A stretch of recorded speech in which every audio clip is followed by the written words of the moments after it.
لبيك اللهم لبيك لبيك لا شريك لك لبيك এখন হজের সাথে নবীর অনুসরণের গুরু সম্পর্কে একটু খেয়াল করেন।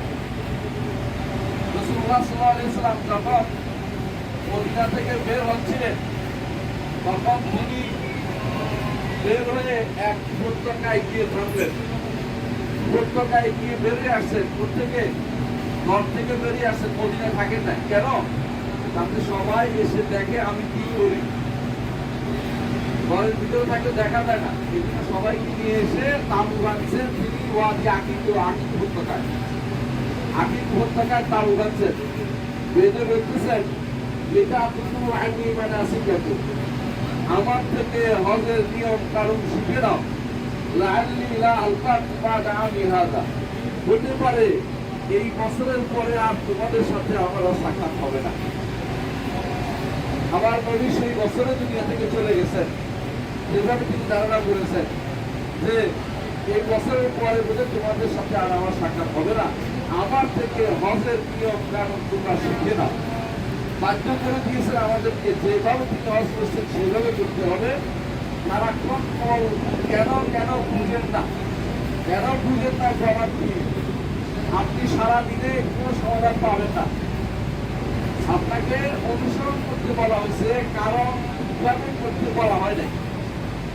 আপনাদের মনে আছে একবার যখন প্রশ্ন করেছিলেন আল্লাহ সাত কেন করছে, আমি বলেছি আল্লাহ জানে, আমি জানি না, কারণ এটা হচ্ছে নিয়ম। এখানে আপনি যতই হ্যাকমত বের করেন, আরেকজন আরেকটা হ্যাকমত বের করবে, এরপরে হ্যাকমত বের করতে হ্যাকমতের বাইরে চলে যাবে একসময়। এজন্য দেখবেন আল্লাহ কোরআনে বলছে যে জাহান্নামের ফেরেশতারা হচ্ছে, পাহাড়ার ফেরেশতা হচ্ছে 19 জন। কয়জন? 19 জন। এটা একটা স্বাভাবিক। এখন 19 জন কেন হইল? কাফেররা এটা দিতে পারে নাই। আপনার সাথে সবাই কাফের আছে, সে বললো আপনি 18 জনকে হারাই দিতে পারি, তোরা কি সবাই মিলে একজনকে হারাইতে পারি? মানে তারা মনে করছে যে মানুষ আর কি। আল্লাহ তখন আয়াত নাযিল করে বললেন ওমা জাআলনা আসহাবান নার ইল্লা মালাইকা। ও কাফের, আমি তো মালাইকা নাযিল করেছি পাহারাদার, মানুষটা তুই 18 জনকে হারাই দিবি। তুই 18 জনকে হারাই দিয়া জাহান্নাম ছেড়ে জান্নাতে চলে যাবি, এই আশা করে বসে আছিস। এরা তো ফেরেশতা। ওমা জাআলনা ইদ্দাতাহুম ইল্লা ফিতনাতাল লিল্লাযিনা কাফারু। এই সংখ্যা 19 করছি পরীক্ষা করার জন্য। কেউ 19 নিয়ে বাড়াবাড়ি করে আর কেউ 19 আল্লাহর সিদ্ধান্ত, এটা কিছু আমাদের কিছু বলার নাই, এটা জানাবো। এটা হচ্ছে নিয়ম। ইবাদত সংখ্যার কোনো গাণিতিক হার ব্যবহার করে না। আমাদের দেশেও বিশ্বের বিভিন্ন জায়গাতে উনি দিয়ে কোরআনের ভাগ করতে হবে, কোনটা মূল্য না, এই নিয়ে এক একজনের বই লেখা হয়ে গেছে। এক একজনের হাতের মধ্যে একজনের এই যে 18 আর 21 মিলে 99 নামের কথা বলা হয়েছে। হাতের 18 আর 21 আছে, 19 আছে আমাকে বলে, তো 81 আর 18 হয়েছে।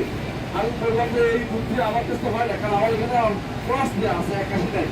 তো এই বসে এই জাতীয় জিনিসটা পালন করতেছে বলে নাই।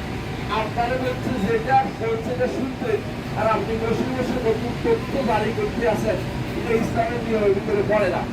ইসলাম বলে আল্লাহ রাসূল যেভাবে করছেন সেভাবে করেন। বুঝে আসলে আলহামদুলিল্লাহ, বুঝে না আসলে সেটা করতে হবে আমাকে। এটা হচ্ছে নিয়ম। বুঝে আসলে আলহামদুলিল্লাহ, বুঝে না আসলে আলহামদুলিল্লাহ। এটা নাম হচ্ছে সামি'না ওয়া আতা'না। ইন্নামা কানা কাওলুল মুমিনিনা ইযা দু'উ ইলাল্লাহি ওয়া রাসূলিহি আন ইয়াকুলু সামি'না ওয়া আতা'না। মুমিনদের কথাই হলো এটা, যখনই আল্লাহ এবং তার রাসূলের দিকে ডাকা হয় তখনই বলে শুনলাম এবং মেনে নিলাম। শুনলাম এবং মেনে নিলাম। তোমাকে কে ধোঁকায় নিক্ষেপ করেছে? যেই রব তোমাকে সব দিয়েছে, ওই রবের ব্যাপারে ধোঁকা কিসে তোমাকে নিক্ষেপ করে দিবে? আল্লাহ আমাকে ডাকছেন বারবার, সমস্ত মানুষকে ডাকছেন, আবার স্পেশালি ঈমানদারদেরকে ডাকছেন আল্লাহ তাআলা। স্পেশালি ঈমানদারদেরকে ডাকছেন, ইয়া আইয়ুহাল্লাযীনা আমানু। ইয়া আইয়ুহাল্লাযীনা আমানু কোরআনে কত জায়গায় আছে? কেন আপনাকে স্পেশালি ডাকছেন? আব্দুল্লাহ ইবনে মাসউদ রাদিয়াল্লাহু আনহু বলেন, যখন তুমি দেখবে ইয়া আইয়ুহাল্লাযীনা আমানু বলছে আল্লাহ, তখন তোমাকে ডাকছে, অন্য কেউ না, বাইরে কেউ না, তোমাকে স্পেশালি ডাকছে, কারণ তুমি ঈমানদার। আল্লাহর প্রত্যেকটি ডাকে আমাদেরকে সাড়া দিতে হয়। আল্লাহ তাআলা কোরআনে কারীম বলেছেন, ইস্তাজিবু লিল্লাহি ওয়া লিরাসূলিহি ইযা দাআকুম লিমা ইউহয়িকুম। হে ঈমানদারগণ, তোমরা ডাকে সাড়া দাও, আল্লাহ ডাকে সাড়া দাও, রাসূলের ডাকে সাড়া দাও। যখন তোমাদেরকে তিনি ডাকেন, যা তোমাদেরকে জীবিত করবে। এর অর্থ হচ্ছে যে এই ডাকে সাড়া দিলে আপনি জীবিত হবেন, আপনি মরে যাবেন। তাহলে আল্লাহ রাসূলের ডাকে সাড়া না দিলে আপনার ঈমান মরে যাবে।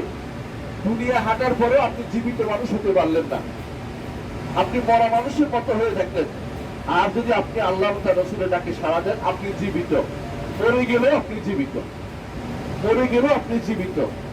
শহীদরা মরে গেলেও জীবিত, নবীরা মরে গেলেও এক ধরনের জীবন তাদের আছে, শহীদদেরও মধ্যে মরে গেলেও একটা জীবন আছে। এমনকি ঈমানদারেরও একটা জীবন আছে। তার রূহকে দেয়া হয়, ঈমানদারের রূহকে জান্নাতে দেয়া হয় পাখির পেটের ভিতরে, সে ঘুরে বেড়ায় জান্নাতের ভিতরে। আবার যখন ডাক করে আবার সে চলে আসে তার রূহ শরীরে, আবার যায়, আসা যাওয়ার মধ্যে থাকে জান্নাতে। এটা তো বিশাল নেয়ামত ঈমানদারের জন্য। এই জন্য আল্লাহ যখন ডাক দিবে, সেই ডাকে সাড়া দেয়া হচ্ছে ঈমানদারের দায়িত্ব। সেই ডাকগুলি আমরা বহুবার দিয়েছে, আমি কাম কর্ণপাত করিনি। আমাকে ঈমানের জন্য ডেকেছে, আমি ঠিক মতো ঈমান বুঝিনি, ঈমান কাকে বলে জানিনি। আমাকে ডেকেছে সালাতের জন্য, আমি সালাত ঠিক মতো আদায় করিনি। আমাকে ডেকেছে যাকাতের জন্য, আমি হিসাব করে যাকাত দেইনি, কোন রকম যাকাত দিয়ে শেষ করেছি। আমাকে ডেকেছে সওমের জন্য, হজের জন্য। এই ডাকগুলিতে আবার সাড়া দিতে হবে। এই সাড়া দিবেন, এই ওয়াদা করে আসছেন আপনি, সেটা কি? লাব্বাইক আল্লাহ, আমি হাজির। লাব্বাইক শুধু একবার নয়, হাজিরের পর হাজির। লাব্বাইক বলা হয়, লাব্বাইক ইজাবাতান বা'দা ইজাবা। একটা সাড়ার পরে আরেকটা সাড়া, ডবল সাড়া।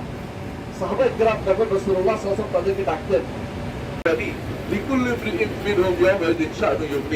যেদিন পালাতে থাকবে, আপনার স্ত্রী পালাবে, আপনার সন্তান পালাবে, আপনার পিতা পালাবে, মাতা পালাবে, কেউ আপনার কাছে থাকবে না। প্রত্যেকটি মানুষের মনে করবে যে আমার আজকে যে বিপদ, কারো দিকে তাকানোর সুযোগ আমার নাই।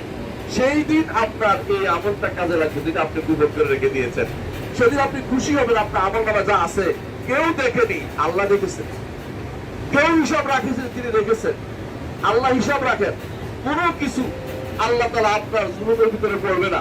আপনি কাউকে না বলতে পারলে ভালো, যত বেশি বলবেন তত বিপদে পড়বেন। আপনি রেখে দেন ওটা গোপন করে, আল্লাহ আপনার মাঝে রাখেন। আসলে দিন আল্লাহ তাআলা বলবেন, সাতারতুহু লাকা ফিদ দুনিয়া ওয়া আনা আস্তুরু আল আন। গোপন করেছো, গুনাহ তুমি গোপন করেছো, দুনিয়ার বুকে তুমি গোপন করেছো, আমিও আজকে গোপন করে তোমাকে পার করে দিব। আল্লাহু আকবার। অনেকে আছে গুনাহ করলে বলে বেড়ায়, আরো বিপদ ডেকে আনে, সেটাও না। ন্যাক করলেও বলবেন না, গুনাহ করলেও বলবেন না। আপনার মাঝে আর আল্লাহর মাঝে রাখুন। এটা বিশাল কাজ দিবে সেদিন, যেদিন আল্লাহ তাআলা আপনাকে পুরস্কৃত করবেন, যেই পুরস্কারের কাছে আর কোনো কিছু প্রাপ্তি নাই। আল্লাহ দিলে সব দিতে পারেন, আলহামদুলিল্লাহ। সেজন্য আপনি লা শারীকা লাহ, তার সাথে কাউকে শরীক করবেন না। দেখানোর জন্য নয়, শোনানোর জন্য নয়, এটা তো সাধারণ মানুষ হয়েই থাকে। এর বাইরেও শরীক করে। মক্কা মদিনা আসে মানুষ শরীক করে। আশেপাশের তাবুগুলোর দিকে তাকান, আল্লাহ আমাদের হেফাজত করুন। সেখানে কি যে হচ্ছে, কি যে কাজ জ্বালাপালা করতেছে, বিভিন্ন রকমের মাইক দিয়ে এমন বেদাত করতেছে, এমন শিরকি কথাবার্তা বলতেছে, যেগুলো দিয়ে আপনার প্রতি এসে কি লাভ হচ্ছে, আপনি শিরিক করেন। যদি আপনি খাজাকে ডাকেন আপনার প্রয়োজন পূরণের জন্য, যদি আপনি কোন মাছকে ডাকেন আপনার প্রয়োজন পূরণের জন্য, তাহলে আপনি কিন্তু আল্লাহর তালবিয়া মিথ্যা বলছেন, তালবিয়া সত্য বলেন নাই, তালবিয়াকে আপনি ডাকেন নাই। কারণ এই তালবিয়া কাফেররা এক সময় ডাকতো, কাফেররা তালবিয়া করতো। রাসূলের যুগে কাফেররা তালবিয়া করতো। ইব্রাহিম আলাইহিস সালামের তালবিয়া ছিল, যেটা আমরা পড়ি, সেটা কি? লাব্বাইক আল্লাহুম্মা লাব্বাইক, লাব্বাইক লা শারীকা লাক, লাব্বাইক ইন্নাল হামদা ওয়ান নি'মাতা লাক ওয়াল মুলক লা শারীকা লাক। এইটা ছিল ইব্রাহিম আলাইহিস সালামের তালবিয়া। আরবের মধ্যে বিশাল এক ব্যক্তি, নেতা জোরাইল, তার নাম ছিল আমর ইবনে লুহাই আল ফুজারি। আমর ইবনে লুহাই আল ফুজারি এই নেতা কি মনে করলো যে এইভাবে যদি কোনো চলে কেমন হবে, আমাদের অনেকগুলো মূর্তি আছে, মূর্তিতে কিছু বলা হলো না, তখন সে তালবিয়া পরিবর্তন করে বানাই দাও লাব্বাইক আল্লাহুম্মা লাব্বাইক লাব্বাইক লা শারীকা লাকা লাব্বাইক ইল্লা শারীকান হুয়া লাকা তামলিকুহু ওয়া মা মালাক।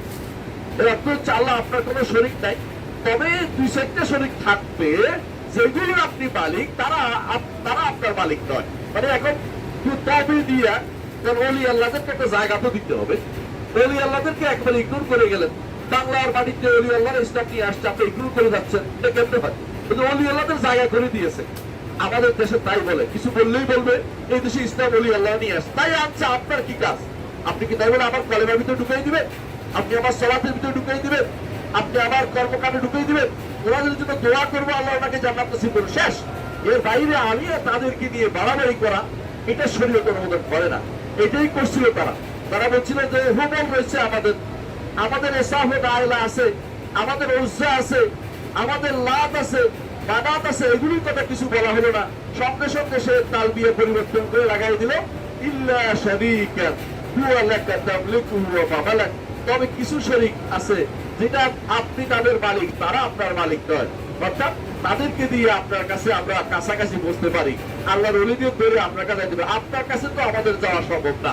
এরকম চিন্তা ভাবনা করে তারা এগুলো বানাইছিল। রাসূলুল্লাহ সাল্লাল্লাহু আলাইহি ওয়াসাল্লাম জাহেলি যুগেও যখন তারা এই ভুল তালবিয়া পড়তো, রাসূলুল্লাহ সাল্লাল্লাহু আলাইহি ওয়াসাল্লাম সঙ্গে সঙ্গে বলতেন এখানে থামো, এখানে থেমে যাও, সামনে এগিয়ে না। যখন তারা বলতো লাব্বাইক লা শারীকা লাক, বলে আর দেবে না, ইল্লা বলিও না, তবে বলিও না, তবে নাই, তবে জিনিসটা নাই। আমাদের হলো তবে জিনিসটা খুব প্রিয়, কারণ ওলি আল্লাহদের তা দিলেই করতে হয়। ওলি আল্লাহদের দেওয়ার জন্য কিরকম হয় আপনারা ভালো করে জানেন। তাবৎ রাজনৈতিক নেতা, তাবৎ পয়সাওয়ালা কোথায় যায়, তার কর্মকাণ্ড যদি শুরু করতে হয়, শাহজালাল না গেলে তার হয় না। শাহপরার দায়িত্ব হয়, অথবা আমানত শাহ দায়িত্ব হয়, অমুক গরিবুল্লাহ বাজারে যাইতে হয়, সেখান থেকে তার ইয়া শুরু করতে হয়, তার শুরু করে তার সমস্ত প্রচারণা। ওই বেটা আপনাকে কি দিবে? ইমাম আবু হানিফা রাহমাতুল্লাহ আলাইহি বলেছেন যে যেই ব্যক্তি কবরে চলে গেছে তার কাছে কিছু চাওয়ার অর্থ হচ্ছে বিভক্ত মানুষের কাছে বলে আমাকে বাঁচাও বাঁচাও বলা। যে অর্থ হচ্ছে এইরকম কাজটি কখনো একটা বিবেকবান মানুষ করতে পারে না। কিন্তু আমরা শরীক লা শারীকা লাক করতেছি, কিন্তু কাজ করতেছি বিপরীত। আপনার অন্তর যদি থাকে যে আপনার কেউ উদ্ধার করতে পারবে আল্লাহ ব্যতীত, আপনার কোন সন্তান দিতে পারবে তো আল্লাহ ব্যতীত, আপনার বিপদ আপদকে উদ্ধার করতে পারবে, তাহলে আপনি কিন্তু শিরকে লিপ্ত আছেন। আল্লাহ ছাড়া কেউ উদ্ধার করতে পারবে না। আল্লাহ তার নবীকে বলছেন ওয়া ইয়ামসাসকাল্লাহু বিদুররিন ফালা কাশিফা লাহু ইল্লা হু। আল্লাহ যে আপনাকে যদি কোনো পাস করে, আল্লাহ কোনো দূর দিয়ে ক্ষতি করতে চাইলে আল্লাহ তিনি ব্যতীত কেউ সেটা উদ্ধার করতে পারবে না। তার নবীকে বলতেছেন, আর তার নবী বলতেছেন কুলিন্নী লা আমলিকু লাকুম দাররা ওয়ালা রাশাদা। বলুন হে নবী যে আমি তোমাদের জন্য কোনো ক্ষতি কিংবা উপকারের মালিক নই। আল্লাহ তাআলা নির্দেশ দিয়েছে তার নবীকে বলে দিতে, যেখানে নবী পারবে না আমার জন্য ভালো মন্দ দিয়ে আসতে, সেখানে আপনি সাধারণ কোন মানুষ, মরা মানুষ বা জীবিত মানুষ, দরবারের কাছে, কোন কচ্ছপের কাছে অথবা কোন গজার গাছের কাছে কি করে আপনি দণ্ডা দিতে পারেন? কি করে তার জন্য মানত করতে পারেন? কি করে সেখানে গরু পাঠাতে পারেন? কি করে সেখানে টাকা দিতে পারেন? আপনি যেখানে দিচ্ছেন এটা হচ্ছে আপনি মনে করছেন যে ওদের কোনো ক্ষমতা আছে। এরকম যারা মনে করবে তাদের লা শারীকা লাক বলার কোনো অর্থ হয় নাই। মুখে বলেছেন, আপনি মুনাফিকি করছেন, আপনার ঈমানের সত্যতা হয়নি এখন পর্যন্ত। এই জন্য লাব্বাইক লা শারীকা লাক, আমি হাজির হচ্ছি, আপনার কোনো শরীক নাই। আমি ঘোষণা করছি আপনার রুবুবিয়তে কোনো শরীক নাই। আপনি আমাকে সৃষ্টি করেছেন, আপনি আমাকে জীবন দিয়েছেন, আপনি আমার জন্য যাবতীয় ব্যবস্থাপনা করে দিয়েছেন, এবং আপনি আমার মালিক। এবং আমি ঘোষণা করছি আপনার যত না করছো আপনাকে দিবার কাউকে দিব না। আমি ঘোষণা করছি আমার যত অ্যাক্টিভিটিস আপনার মুখী হবে, এরপর থেকে আমি আর কোনোদিন অন্যদিকে কোনো পা বাড়াবো না। একমাত্র আপনার দরজায় ধর্ণা দেবো, বিপদে পড়লে আপনার কাছে যাব, আমি আর কারো কাছে যাব না। আমার বিপদে যদি আপনি উদ্ধার না করেন তাহলে আপনার কাছে যাব, কোনো সমস্যা নাই। কিন্তু শিরিক করে বাঁচাচ্ছে ঈমান নিয়ে কবরে যাব।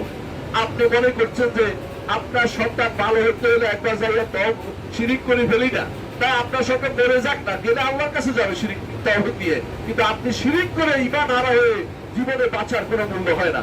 এই জন্য আপনাকে মনে রাখতে হবে, কঠিন হতে হবে তাওহীদের ব্যাপারে। এইটাই এই ঘোষণা দেয় তালবিয়া, লাব্বাইক লা শারীকা লাক ইন্নাল হামদা। যাবতীয় প্রশংসা আল্লাহর জন্য। আমরা তো প্রশংসায় পঞ্চমুখ হয়ে যাই, ষষ্ঠ মুখও বাকি থাকে। পঞ্চমুখ কিরকম? কেউ কোনো যদি বড় নেতা আসে অথবা কোনো হুজুর আসলো, তার জন্য মানপত্র লিখতে গেলে বিশাল কিছু লিখে ফেলছি, আল্লাহর জিনিস তাকে দিয়ে ফেলছি। যখন আপনি বলবেন গাউসে জামান, অর্থ কি? গাউসে জামান অর্থ কি? জামানার গাউস, জামানার উদ্ধারকারী। ইন্নালিল্লাহ, আল্লাহ। গাউস শব্দের অর্থ হলো উদ্ধারকারী। তার উপরে যখন আপনি শব্দ লাগান গাউসে আজম, এর অর্থ হচ্ছে মহা মহা উদ্ধারকারী। আল্লাহ আকবার। আল্লাহ কোথায়? আল্লাহ কোথায়? আপনি যখন একজনকে গাউসে আজম বলেন, অর্থ কি বুঝেন? আপনি শিরিক করে গেলেন, সঙ্গে সঙ্গে মুশরিক হয়ে গেলেন। কাউকে আল্লাহ ব্যতীত কেউ আপনাকে গাউসে আজম করতে পারে না। আল্লাহ ব্যতীত কেউ আপনাকে এরকম উদ্ধার করতে পারে না যেটা আপনি গাউস শব্দ দিয়ে উদ্ধার করেছেন। হ্যাঁ, যার কাছে খাবার আছে, পানীয় আছে, তাকে দেখলে আপনি বলতে পারেন, ভাই তুমি আমাকে খাদে পড়ে গেছে, আমাকে উঠে দাও। এটা উপস্থিত ব্যক্তিকে বলতে পারেন, এবং যার ক্ষমতা আছে তাকে বলতে পারেন।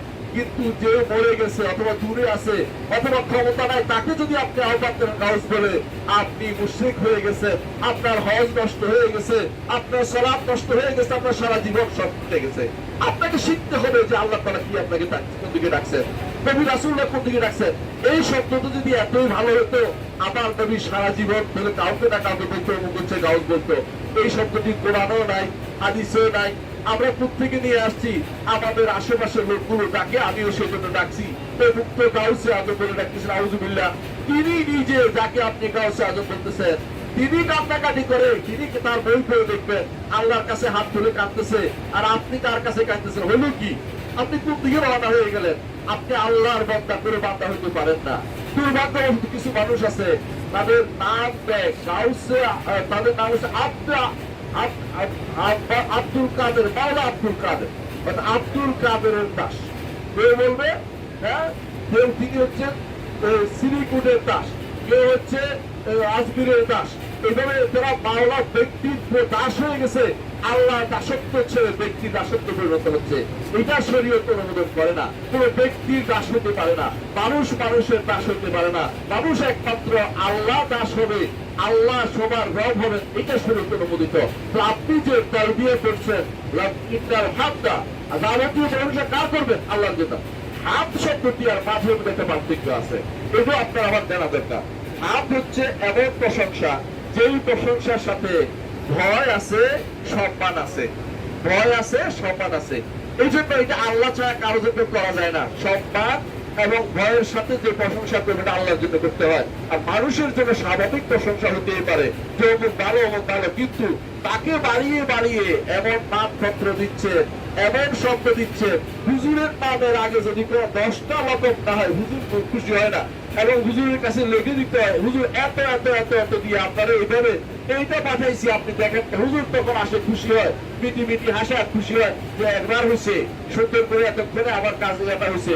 মানে ওনার এরকম নাম রাখলে হয় না, এরকম নাম নেওয়া হুজুর গুলি হচ্ছে বদতমিজ, এখান থেকে দূরে থাকবেন।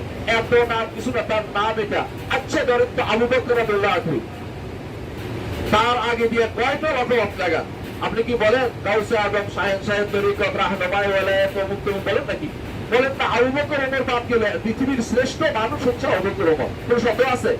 রাসূলের পরে শ্রেষ্ঠ মানুষ হচ্ছেন আবু বকর ওমর। তাদের নামে তো এত লম্বা লকব লাগে না। আপনার হুজুরের 10 লম্বা লকব কেন লাগে? তাও শেষ হয় না। হুজুরের নাম খুঁজে পাওয়া যায় না লকবের কারণে। এর অর্থ হচ্ছে আপনি বাড়াবাড়ি করছেন, যেটা আপনার বাড়াবাড়ি, আপনার প্রশংসা কার জন্য হতে হবে? ভালোবাসা এবং ভয়ের সাথে যে প্রশংসা হবে আল্লাহর জন্য হবে। এটা হচ্ছে ইন্নাল হামদা ওয়ান্নেও মাতা। আর আপনি স্বীকৃতি দিচ্ছেন, আল্লাহ আমার যত নিয়ামত আপনার কাছ থেকে আসছে। আল্লাহ আপনাকে কি নিয়ামত দিয়েছে একটু বলি। এক লোক কান্নাকাটি করতেছে যে আমার এই নাই, সেই নাই, ঘর নাই। لبيك اللهم لبيك لبيك لا شريك لك لبيك